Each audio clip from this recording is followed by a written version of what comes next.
then David, it's all you.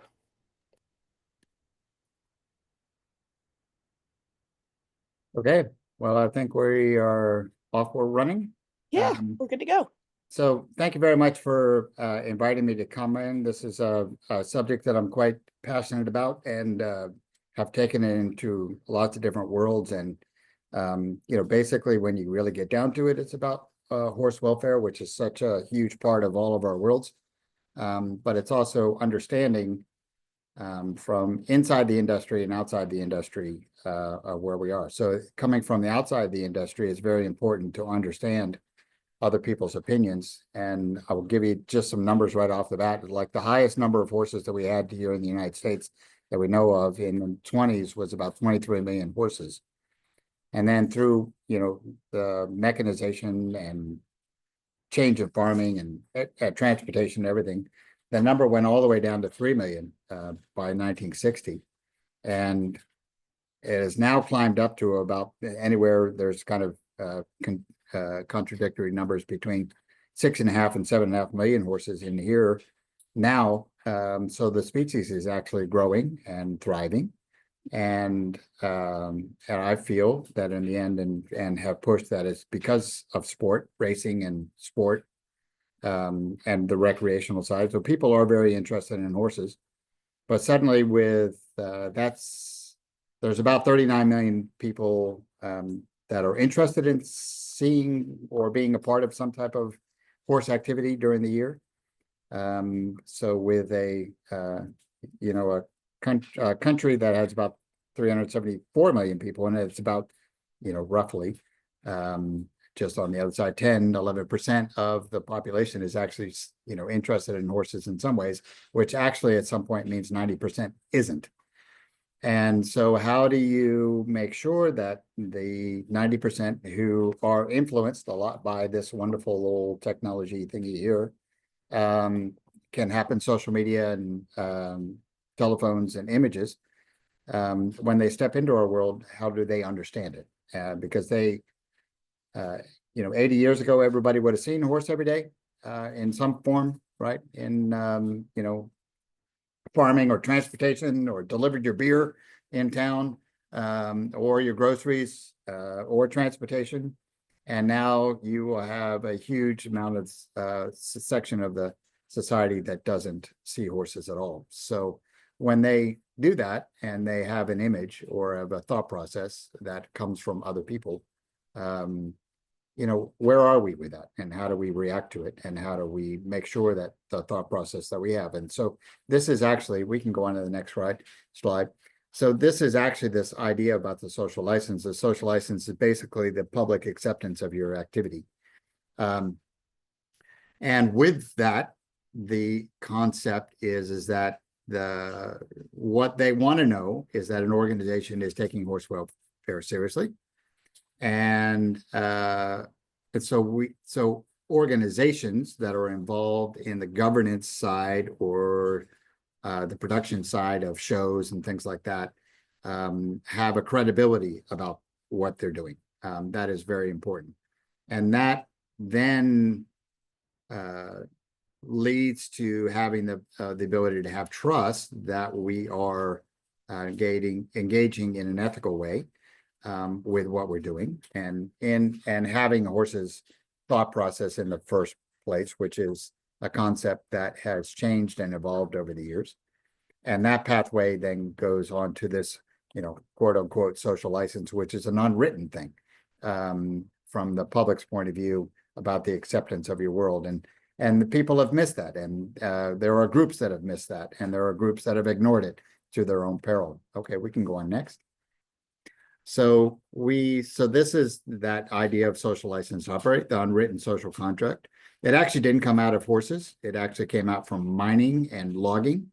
So if you think about that, I'm going to take away, a company wants to come take away your mountain for mining or logging or whatever. Is it a benefit to society and benefit to even the immediate society that they feel like the balance is right and you're doing it from an ethical point of view? That's where the concept started, and it was applied here into horses and or animals, not just horses, but all animals straight across. The animals used in sports or entertainment. And these are the questions that the public starts to ask. So the difference between us and mining and logging and et cetera, is that the equestrian side or animal side, not just the equestrian side, because people really start to make up their thought process and their minds off of emotion and be emotive about it instead of literally logical things. So you have to make sure you have the credibility of the logical stuff behind it, but it's also making sure that you can understand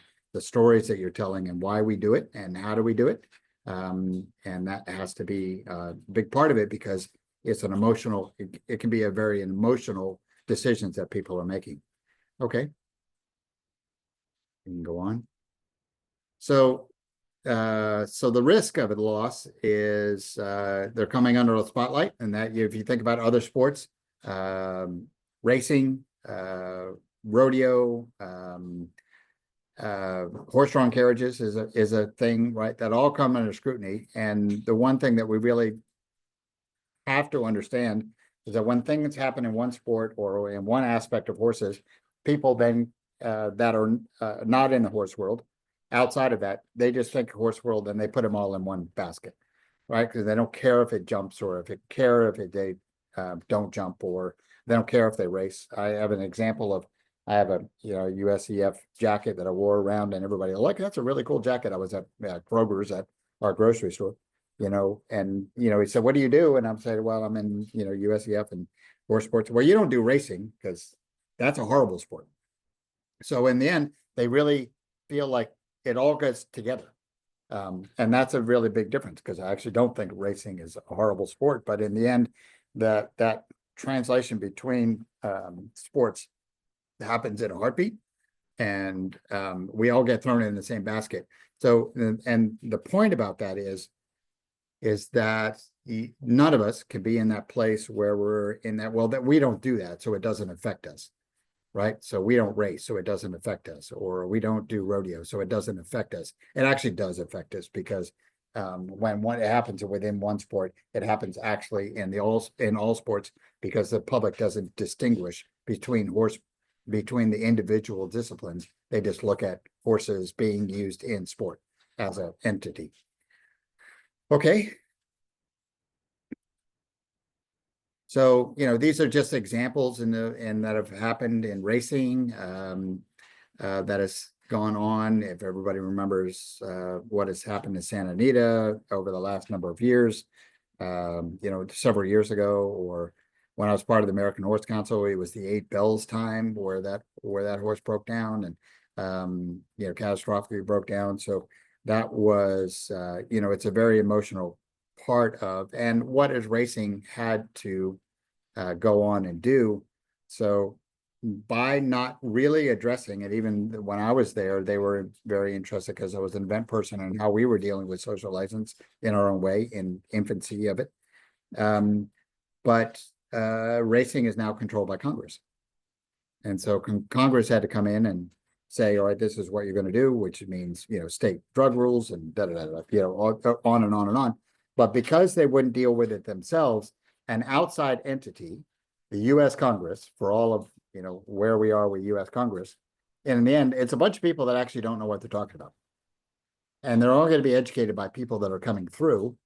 And then they're going to make decisions about what has going to happen through people, telling them and lobbying and all that kind of stuff. But it's people that are not involved with the feel of the sport, because the people with the feel of the sport actually didn't address the issues themselves.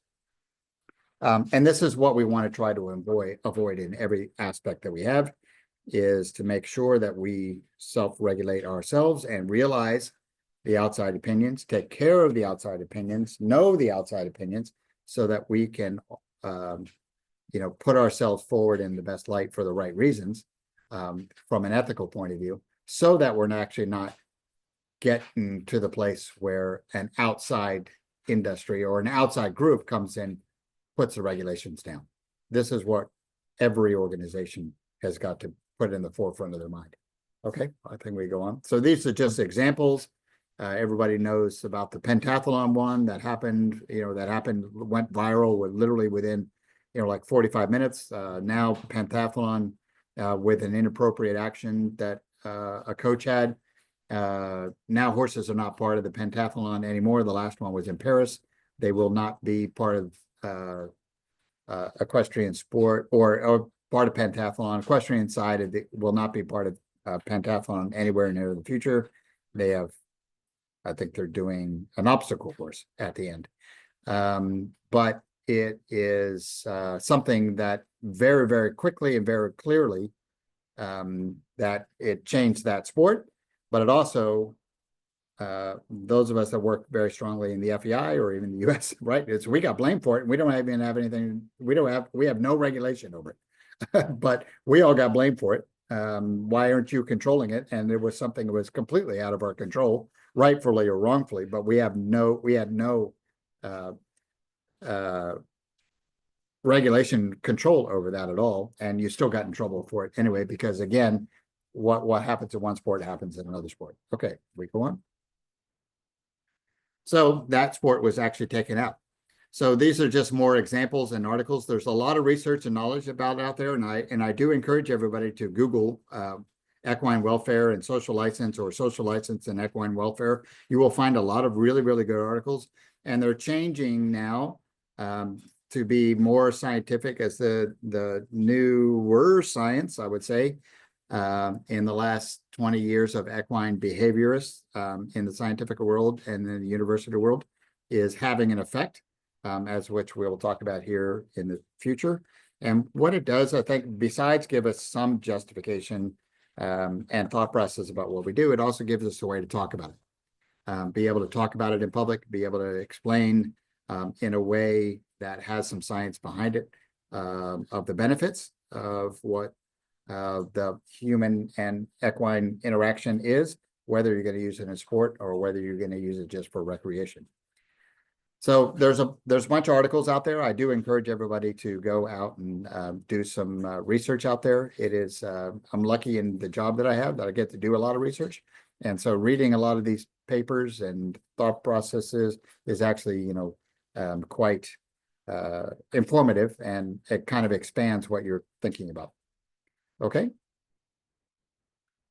So the FEI, has done a lot of work here in the last 5 years when they put an Equine Welfare and Wellbeing Commission together, which we're going to talk a little bit about their survey. But in the end, their underpinning principles are here, that the horses are sentient creatures, which means they can feel emotion, right? They can feel fear, and they can feel anger, and they can feel loneliness, they can feel boredom. And that the horses should have some type of agency in their thought process of how their life is and what it has turned into, what is a good life for a horse, which doesn't mean that they're happy every single moment, because I don't think any of us are happy every single moment. There are going to be pictures of all of us that we have these moments that are not ecstatic or even angry or whatever. But in the end, I would say that I would hope that I could say this to you, but certainly for me, I would say that my life has been quite exceptional and is good. And you put it into the balance of that, even with these moments of highs and lows. And so best possible evidence, from the scientific side is going to be something that should drive a little bit policy. And that information is becoming more and more prevalent with the investigations that are happening. And use of horses in sport, we make sure that society has confidence and support of it. And we all want horse sports to grow. We all want to have it more interesting. We all want to have our top sport in public environments. Well, that means that somebody's buying a ticket. And if somebody's buying a ticket, then they're going to have an opinion about what they want to see. And that is a public confidence that we need to have if we're going to promote the sport. If you promote top sport, it does have that effect on expanding the sport at all levels, and making sure that all the professionals that we understand that, and that is where talks like this are really important. Research like this is really important to make sure, especially with the younger generations, as they step into this world, that they understand that the world that they're stepping into And it's not just you in the backyard, but you in the backyard because of the phone. You're not in your backyard anymore. You could very easily have something that goes viral very quickly. And so we're all part of this collective responsibility in our society. And that we endorse a zero tolerance for something that is unethical treatment. So that's where we're going. Okay, so next slide, I guess. So what do we know? And I always love this slide. It's like, the iceberg, is it melting, or are we all doomed to sink? Or is there a place where the iceberg keeps going? And so where it started from, and I know this from the eventing world, as when it started with a risk management side of the eventing world, we didn't have a database. And so we didn't know what we were talking about, to tell you the truth. And it actually started with human injuries, and it turned into a horse thing, because if we do that to horses, there's less injuries for humans. So there we go. And that it became the main mission that we did. But we didn't know what we were talking about because we didn't have any data. And so the first 5 years of the process, which was 23 years now ago, was creating a database. And we're in eventing world internationally. We can now track data very, very specifically and start to ask questions. That is very specific. So the FEI started with this 28,000, with the survey that went out, which we had 28,000 people from around the world answer, and then also into the public. So it was a huge, it was a huge response. Okay, we go on. So we can talk about a little bit, just hear what some of those first concepts were that came back.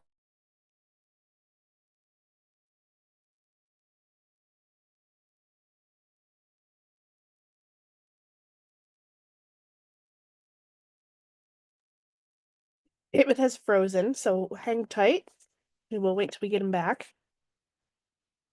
Luckily, it's a slide that's got information to look at. So just hang on.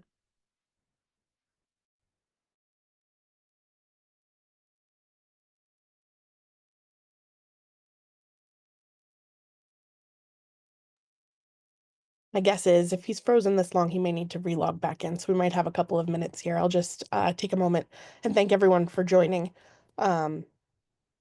We will be doing some question and answer at the very end.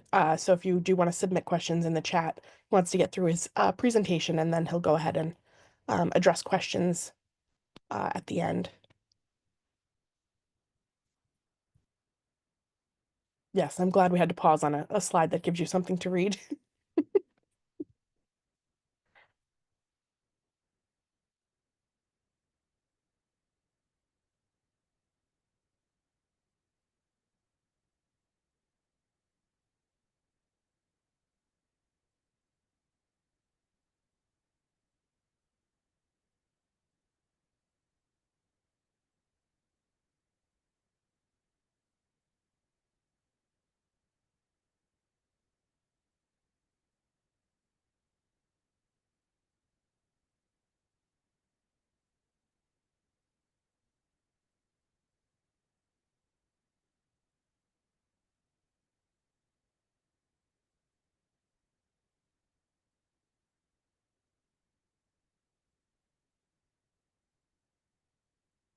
I'm not sure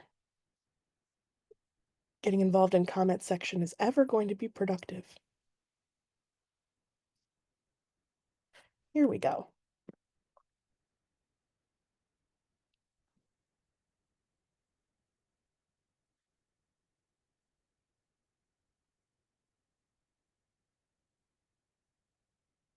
David, I think you're connected.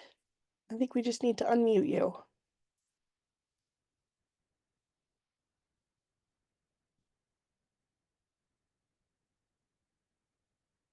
There we go. There we go. I'm sorry about that. My That's okay. computer just dropped off, but luckily there's another one here. We decided it was a really good slide to pause on and let everyone read. There we go. All right. So I can't see the slides right now. I'm on If you're on the Zoom screen, up at the very top of the screen, you should see an option for looking at the meeting or looking at a shared screen. So if you go to the shared screen option, it should show you. Full screen is for you. No, that didn't work. Hang on 1 second. I will stop the share and I'll pick it back up again, and then it should kick through to you. That might be easier. How's that? Oh, there we go. Yeah. So Perfect. I apologize for that. Oh, thank Thought you for thought I doing had it covered. it. No worries. Okay. Okay. So I think we can go on to the next one. All right. So this is just that, these things are just who it is, right? So FEI people, riders, grooms, and this is going to be available to you. So you can see some of these numbers later, but it is just basically, who responded and who they are out of the 28,000 people that actually responded. Okay, we can go on. And so these are some of the interesting ones. So I believe, so this was the public perception, right? So on the left, that only 1/3 of the people thought that the welfare standards were high, and half of the people thought that the welfare standards need improving, and 15% thought that no matter what we do. And this is actually important because of later on slides in the second survey that went out. So this is the public perception. We can go on. And so this is from inside the sport. So these are people that are working inside the sport, and only 16% of the group out of that thought that the welfare standards are high, and 78% of the people thought that they needed improving, compared to like the 50% that was in the public side. So this is internally, I thought that was a fairly interesting number. From the people that basically are doing the sports every day or that they're involved in a way from the professional side of the sport. Okay, so we can go on. So what are the major concerns when we talk about horse welfare? How are they being treated? Horse safety, the risk of injury. Notice that human safety is way down there at 9%, but 66% really think about how the horses, how they're being treated, how they're being trained, what the risk of injury is. And again, as we go on to some slides later on, you'll see this is a little bit shifted as this is 4 years old, as the programs and public talking about it, getting out in public, how this is a bit shifted into these next slides. Okay, we can go on. So this was, I think, one of the most interesting slides. Do you believe that horses enjoy being used as sport? And if you talk about the public, they said 67% of the people, which you probably could understand it, that the public doesn't think that the horses enjoy being sport. But the one on the right, I think, is actually more influential, is that people that were inside the sport, right, from every different, well, that 50% of the people at that point that are from inside the sport don't believe that horses are enjoy using sport. And I think that is an answer that the public needs, that we as professionals need to have. I come from a sport that I'm on the 50% of the people that I do think that they enjoy it, because I come from a sport, obviously, that you can't make them do it. At the top sport, there's no way you can make them go down there and jump the jumps that we jump. And they've got to enjoy it, and they've got to be part of the game and look forward to it. So there's no way you can make it. So I actually come from the other 50%, but in the end, I think that's a strong number that from all of us as equestrians that we need to have an answer to, and a thought process in your mind of if somebody asked you that question, what would you say? Right, that's for me, right? And including your training practices of what you do every day. Could you say that you think that the horses look forward to what we do with them? So, okay, we can go on. So the most concerned of the inside the sport of the equestrian stakeholders, so all the way around, where we would say that at this point, in this stage, before we talk what happens when the other 23 hours. So what happens when they're not, what's the quality of their life outside of being trained and being used in sport or being ridden every day? What is the quality of life? And then talk about tack and equipment and training and riding practices were the top three parts of it. Later on, you'll see that actually that flips around a little bit. where training practices actually become a stronger aspect of thinking about what's happened here, even the last couple of years, but also as more education and talking about it becomes a bigger deal. Okay. So you think about what has happened in the last, 4 or 5 years of the talking about it, putting it out in public, how has that actually had an effect? So these are the 6 things that basically are the priorities, training and riding tech and equipment, physical and emotional stress, accountability, enforcement and knowledge from the regulatory side. What do the horses do when they're not, either racing or in sport or training? Do they get turned out? What is the quality of their life? What is the barn situation? Are they social? Do they get to be social? And turning it into a lot more of how a horse thinks and what happens in their other 23 hours. The competitive drive is a worry. Do you use them as tools, which leads to the not fit to compete or masking health problems in order to compete? Okay, we can go on. So what would you like to see more about improving your confidence in horse welfare, right? So the daily care, right? And that 23 hours. What happens when the horses, when they leave the sport, which is actually, I don't think it's as big of a deal in the sport world as in, places like racing and things like that. And the training practices that we have, how the horse is trained and what those training practices are. So those are the top 3 things that we think from a public point of view, people that don't have any interest don't have any activity with horses, and what are their concerns? Okay, we can go on. So this is, if anybody knows, like the 5 steps of grief, or 4 steps of grief, this is very similar to that, right? Where at the first, of just negating that we don't have a problem and we don't need to change. This is the world that we live in. This is how my parents did it. This is how my grandparents did it. How dare you tell me that I'm abusing horses where we're doing the same techniques that we've had for generations?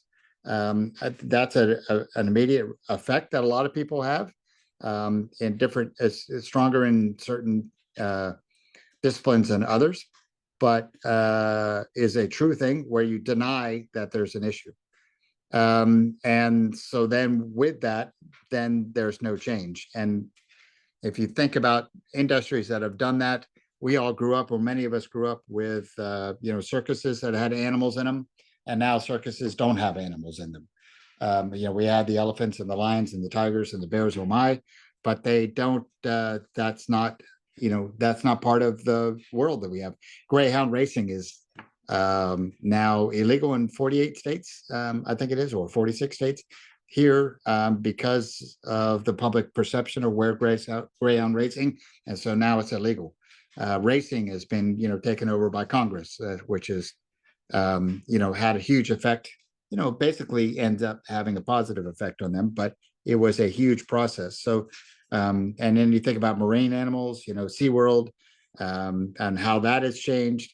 So what we're trying to do is make sure that we're out in front of thinking about these type of things, where the public is, their opinions are heard, and how do we talk about it, and are there things that we need to change and as we go forward in our training practices and our public perception. I have always a thought process that if you can't train in the middle of Central Park and explain what you're doing, then you probably shouldn't be doing it. And that means there are training practices in every single sport discipline. It's not anyone is left out on their own. Every single discipline, that there are training practices that we were even brought up with, or that were acceptable 30, 40 years ago, that really weren't, they wouldn't be acceptable now. And I do believe that in the end, there are other ways to do it. There are other ways to be able to get a very, very high level of competitiveness. And there are there's ways to think about it. And so can we make this work? There's your 3rd step. And then starting to get how to make this work. And then are we satisfied with where we're going? So that is really kind of these stages of where we are in any of this thought process as we realized that one, there is an issue from a public point of view because they're not brought up around it. They're making snap emotional decisions. And how do we explain it? How do we talk about it? How do we tell the stories of why we do it? I think is really important. Okay, as we go on. So we have to make sure that we not just do it because it's the right thing, but we need to walk the walk. We need to make sure that there are substantive changes from a regulatory governance point of view. There's substantive changes in thinking about how we prepare horses for top level competition and celebrate what we do, so we can get to the place where we can celebrate it and not defend it in the aspects of what we're doing. And we need to make sure that we invite people to the table and invite people to the table that are not educated or they have opinions, and listen to their opinions. Not that they're going to have the final say of where it's going to go, but there is a thought process of understanding where somebody else comes from in the world, so that understanding is always the first step of being understood. The first step is to understand other people's opinion before we can go back and ask them to understand us. Okay, we can go on. So as we go on, these is the second survey that went out a couple years later after, there's been a very public side of the conversation. And you see that it switched over a little bit more, that the concern would be on the training and riding practices, that because of, situations that have happened in all sports here in this last couple of years, and that riding and training practices became the number one thing, instead of before it was what happens in the other 23 hours, and what is the good life for horses. So you see the other 23 hours actually went to the bottom. But it's interesting that I think, and a lot of, because this has now become very public and we're having these conversations in public, the attitude has changed a little bit about what is being looked for. Okay, we can go on. So we do get into here in a minute about individual sports, but again, when you're talking about the difference between public and outside of public, you still see that the training practices ends up being number one, and that second would be the horse being used as a tool for competitive or human ego.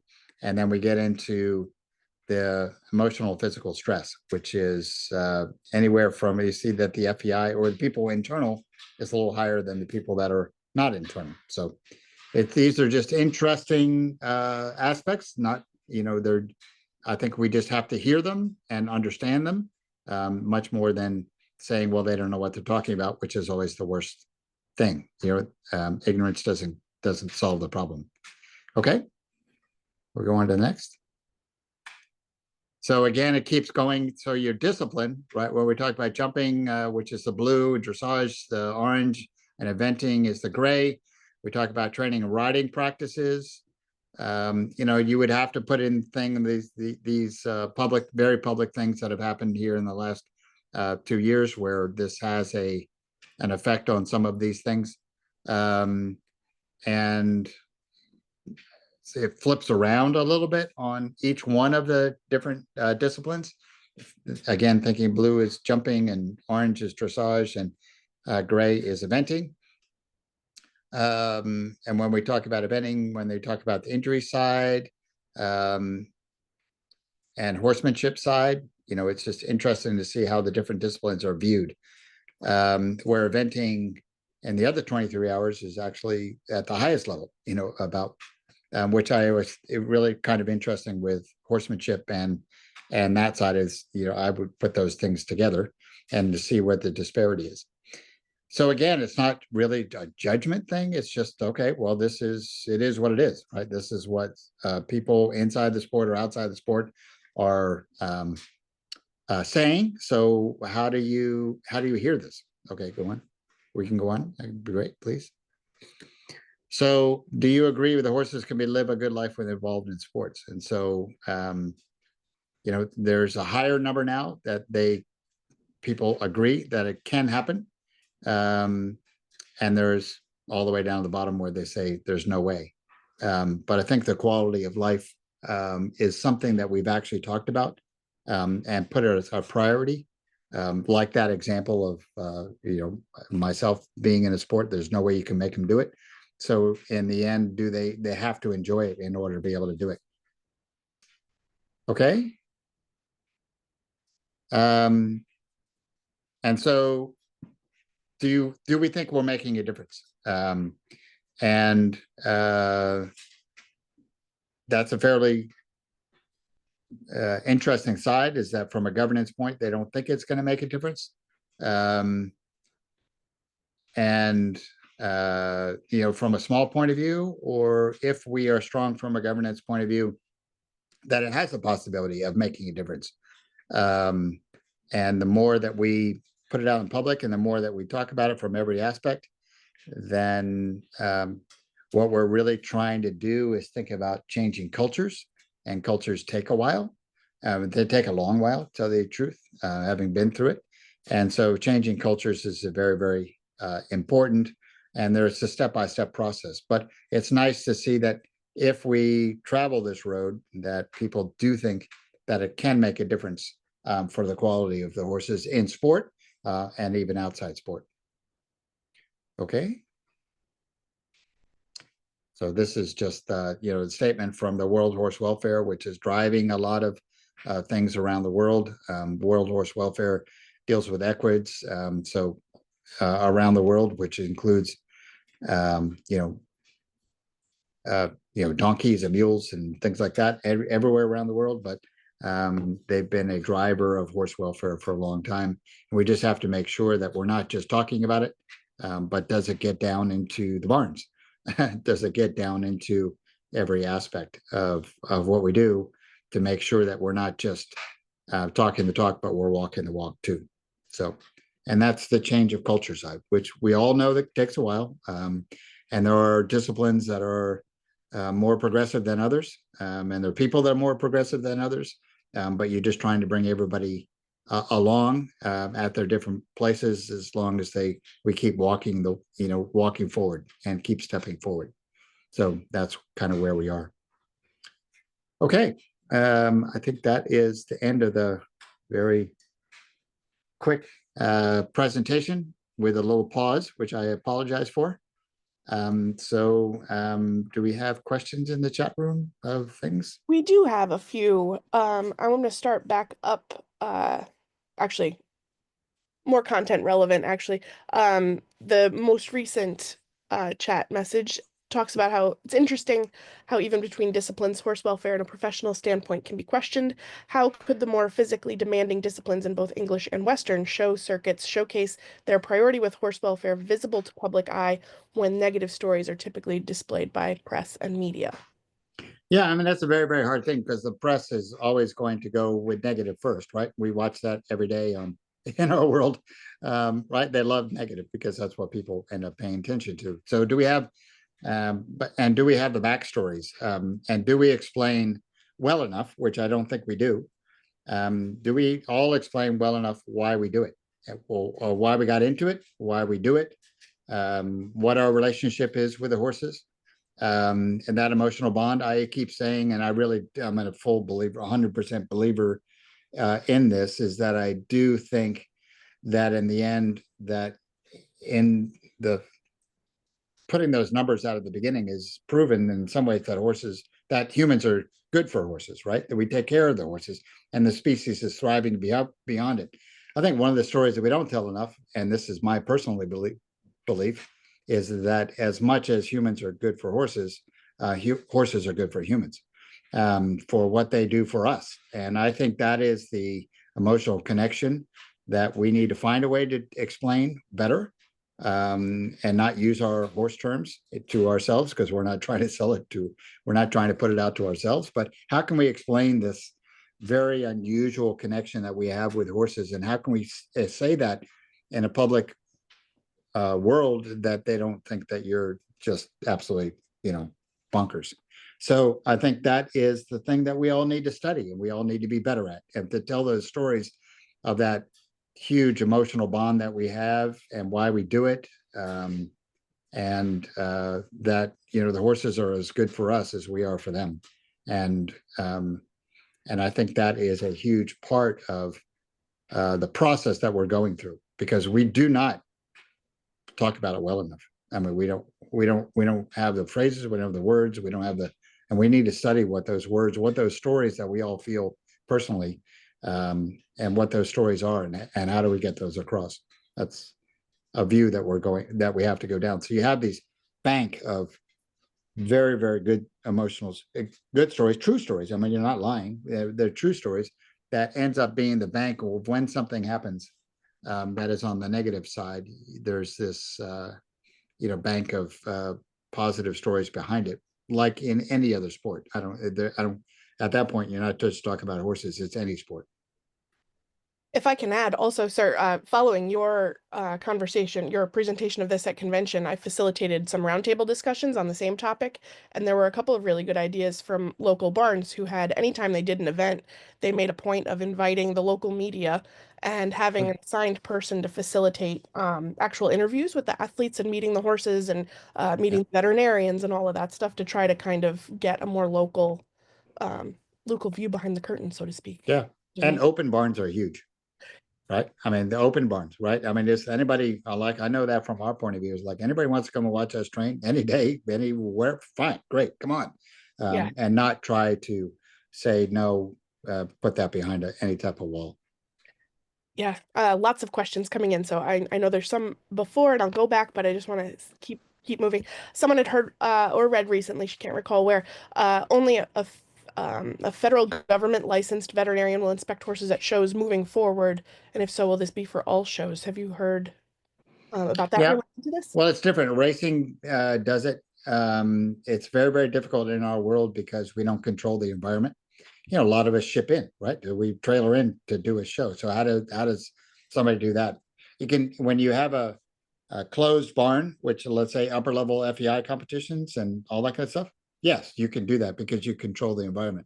So what we're all trying to figure out is, all right, so an environment that we don't control, yes, there's only going to be licensed veterinarians that are able to treat, but that it's a big issue that they solved in racing because they can completely control the barn area and require horses to be on site for X, Y, Z before racing.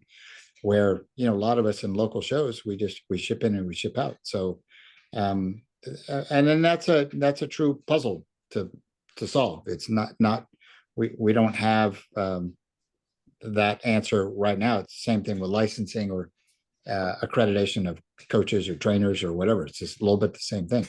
How do you control the environment?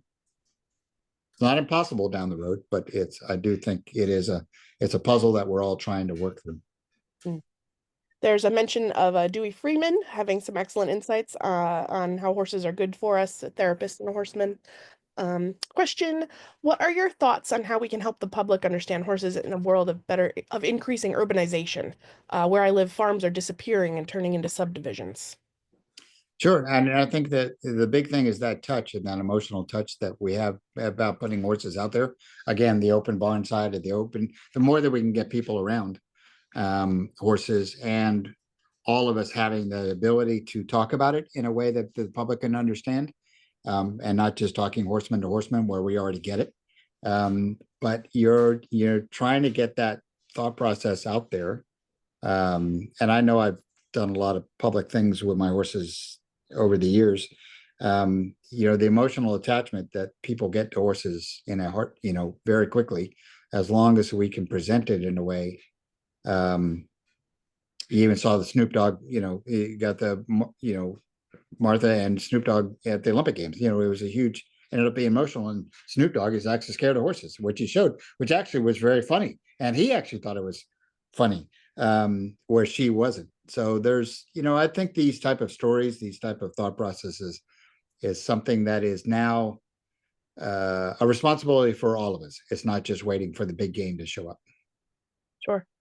There's a question, do you think the public might be more tolerant of some dog sports, just because the dog tends to be running, for example, dock diving or agility without tack and equipment?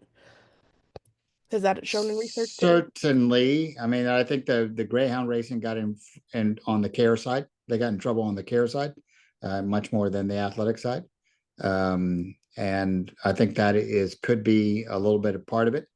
Um, I think the horse thing is I'll say it right out the bat. We will watch something and not punishing something that you would actually not do to the dog.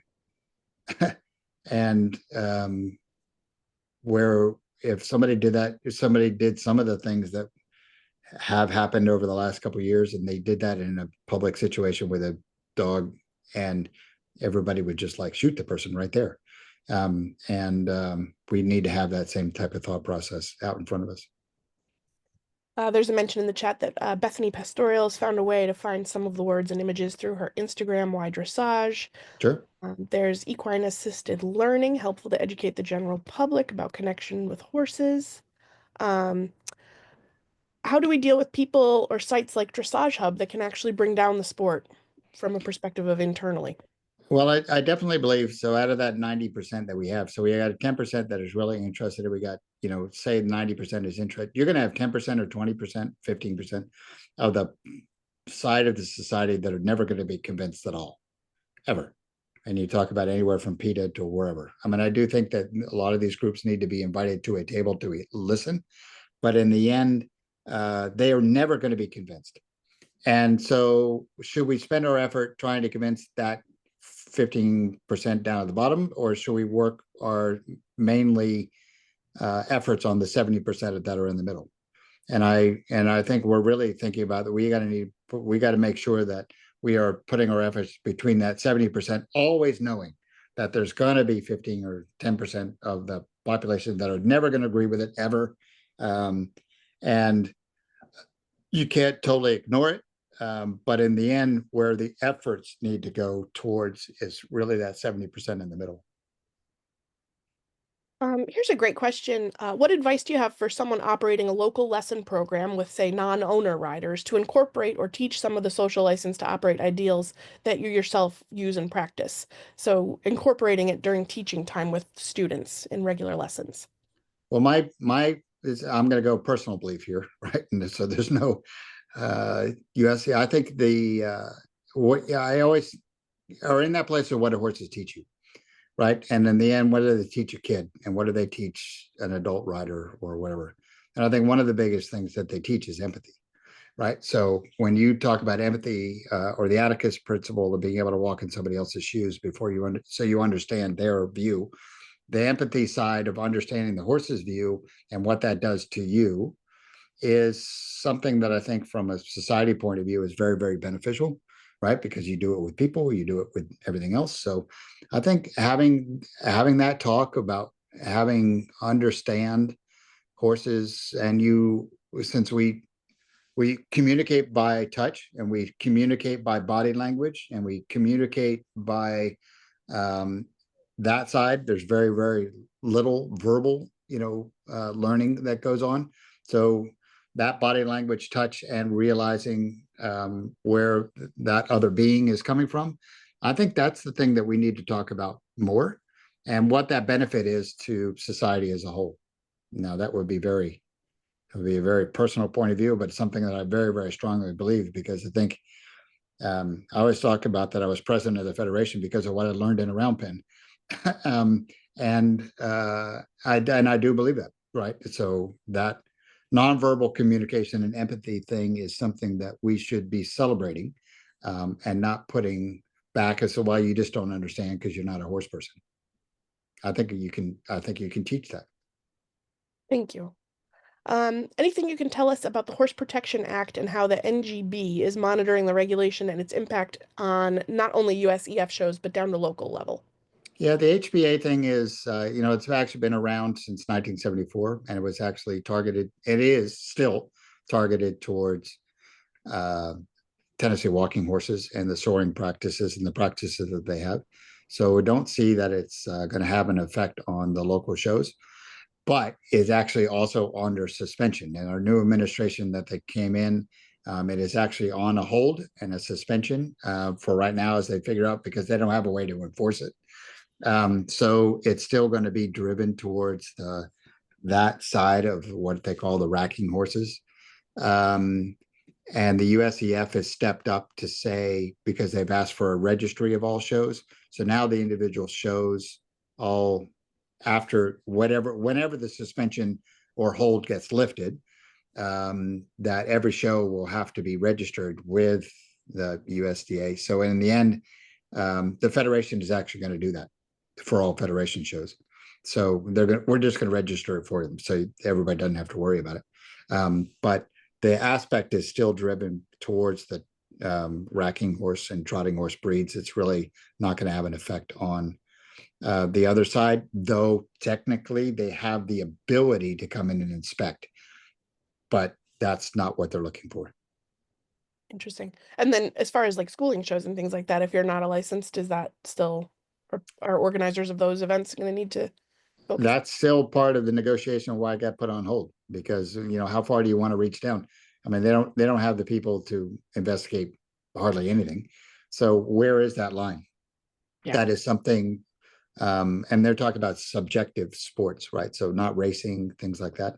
And that is part of where the hold has come from, because they stepped into something. You're like, oh my, well, that's way bigger than we thought it was. So we're with the American Horse Council and joint part of the American Horse Council. We're keeping tabs on it, but for right now, it's seriously on hold Thank you. or being suspended, or however you want to talk about it. I want to call it. Yeah. There's another note in the chat, probably related to the previous comments, just that horse people need to be involved in their local planning, zoning, and conservation commissions to help preserve open land. One day we're going to have a session on that. Yeah, Uh, no, it's very true. I mean, you actually look at the world, international world as well as the national world, is that there are actually just as many shows, competition shows, as there have been. That's been very consistent, but the number of sites that those shows are held on are less.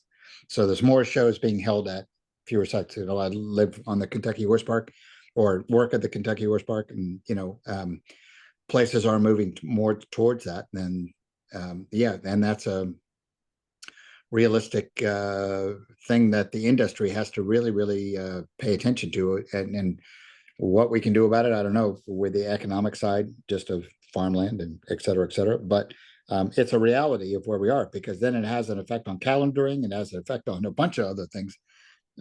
So it is true. I think one of the true issues here in this next 10, 20 years is the not just the land to ride on, but the land that we compete on or have horse shows. It's a true issue. yeah. Wish I had an answer, but everybody just give $20, and everybody in the world gives $20 into a pot. I don't think that'll work. But There's a question here. The explosion of social media doesn't help when a 1 second snapshot results in negative opinions. What is your recommendation for to or not to respond to those bad news garners clicks posters? yeah, I think for the one thing is that we always talk about it is that from a posting point of view, if you wouldn't post it to your grandmother, don't post it. So the 24 48-hour rule is huge.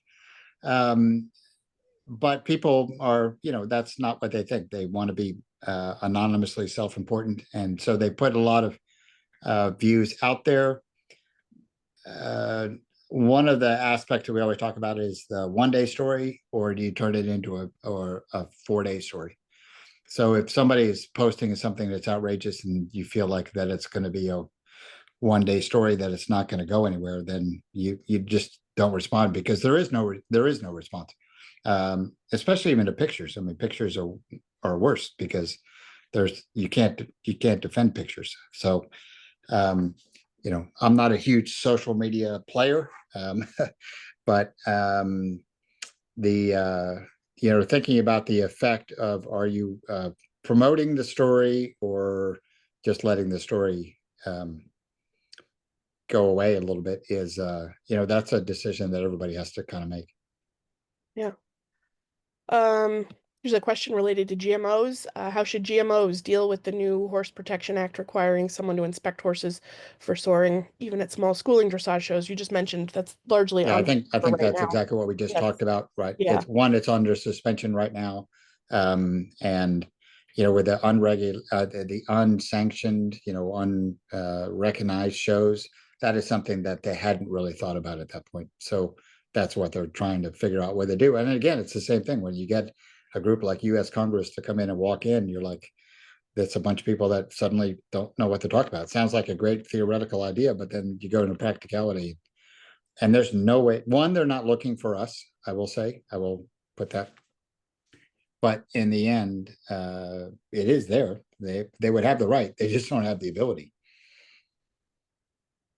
Here's a question. Do you have a top 5 action items that you can recommend horse groups can take to raise public awareness, change perceptions, build goodwill, especially, etc., especially for those of us in small areas not surrounded by shows that any media would necessarily cover? Wow, top five. I think a lot. I think a lot of it is personal responsibility, to tell you the truth. And I think one of the things is how we talk about it in public, and how we show ourselves not just through words but through actions, on it every day. If anybody's going to be watching or anybody's in that place, your own barns, the people that you do have an effect with, whether it's family or friends or clients or kids, especially. I think those are the things of how we describe things, how we talk about things, and show it through our actions. And our horses always tell you, um, that showing it through actions, I think, has got to be the number one priority as we go out into, just the different environments that we in, and how do we talk about it. Can get very cliquish. We all can get very cliquish. So in the end, how do we explain why we're so adamant about being around these animals? So I don't know if that's top five, but there's top one, I think. Going back to the beginning to see if I missed anything. Do you think the Charlotte Dujardin video was a negative on the level of those, highlights, headlines that we looked at, say in the Santa Anita, for the sport of dressage?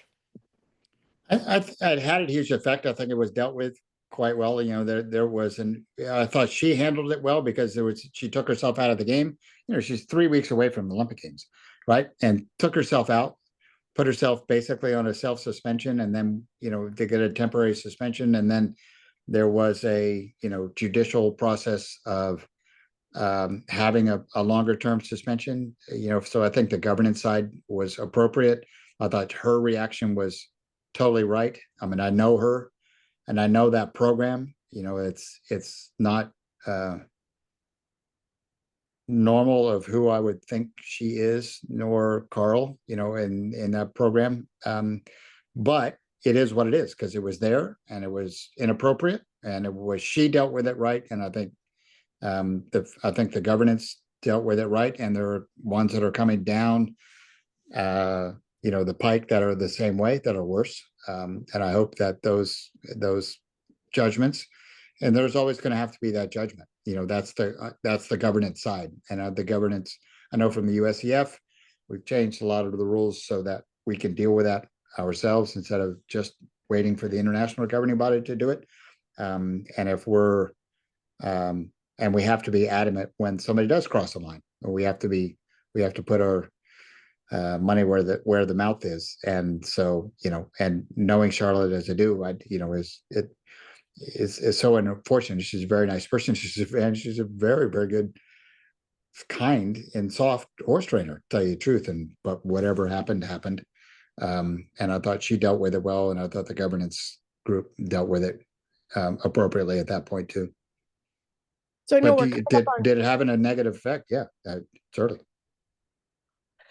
I know we're coming up on time and your time is valuable. I just have kind of 2 questions to close out with before, I don't want to dive into all the terrible things people may have done on film in the sport, but abuse in general, often being a mental health issue separate from sport, and being a human problem. Are we offering any kind of help or resources on that regard, or kind of trying to address the issue from that end?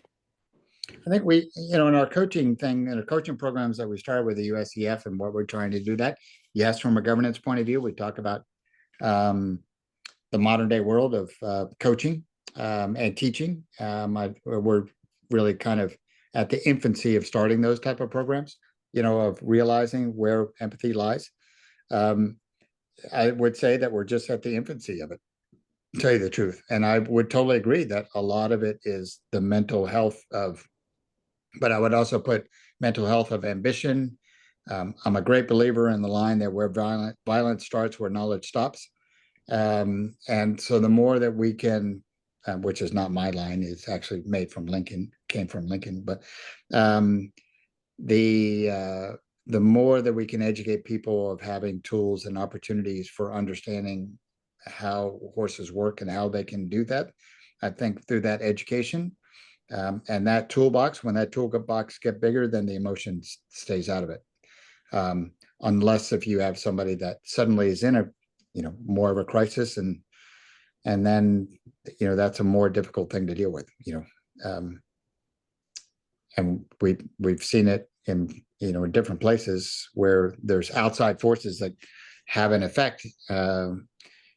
We did at that point, you're protecting the animal. So that's got to be the number one. Thank you very much for your time. One last question, just to kind of give the group something to think on as they move on with their day. What is next on the to-do list for your group? Is there more research going to be done? What are the next big initiatives to tackle? Yeah, I think on the governance side, everything is really trying to get a lot of countries to be involved where they can deal with this on the uh, administrative side of ethical practices. That is a big deal for national federations, straight across the world, to be able to do that and to be able to handle things that are, the USEF's not coming into your farm to go look for things, right? But if somebody sends something and it's provable, through video, and then the video is, look provable, and there are witnesses, and et cetera, can the federation deal with it? So that suddenly that becomes not the option, right? Where I think that's just have to make sure that that count to three, that count to five at that moment becomes the norm. And that is a culture change. That is I think the next steps. And it's steps like this of just having the talk about it out in front of everybody. Let's, and people will come up with good ideas. I mean, everybody's going to come up from within. It's going to come from within, of saying other thought processes, that we can still play the sports to a very, very high level with having the horses understand it, is something that from something from a horseman's point of view, from a governance point of view, from a local point of view, that is something that we're all trying to get to. So that is something that I think that's what we got. We just got to talk about it. We need to get it out there, and look to agree, and that horses have to be the number one priority. That's what we're all taking care of. So, Well, you're keep getting a them first. ton of thanks in the chat for your valuable time, and I'll say, selfishly, that's what I hope comes out of this session. We have a lot of, there's over 100 people on this talk this evening, and I hope all of you, go have these conversations, Absolutely. as difficult as they are with your, regular daily tasks. So, thank you so much, sir, for your time. No, We thank you. appreciate it. It was There's no sir, wonderful. no sir about it. It's just David. But but Well, yeah, thanks for inviting me. It was fun. It was great. I enjoyed, and I think it's important to talk about. yeah, same. Thank you all for giving us your time as well. We appreciate it, and we will see a bunch of you back next week for another NEDA Know How. Thank you all so much. Have There a we good go. night. Cool. See Good you night. later. Thanks. Thank you. Bye-bye.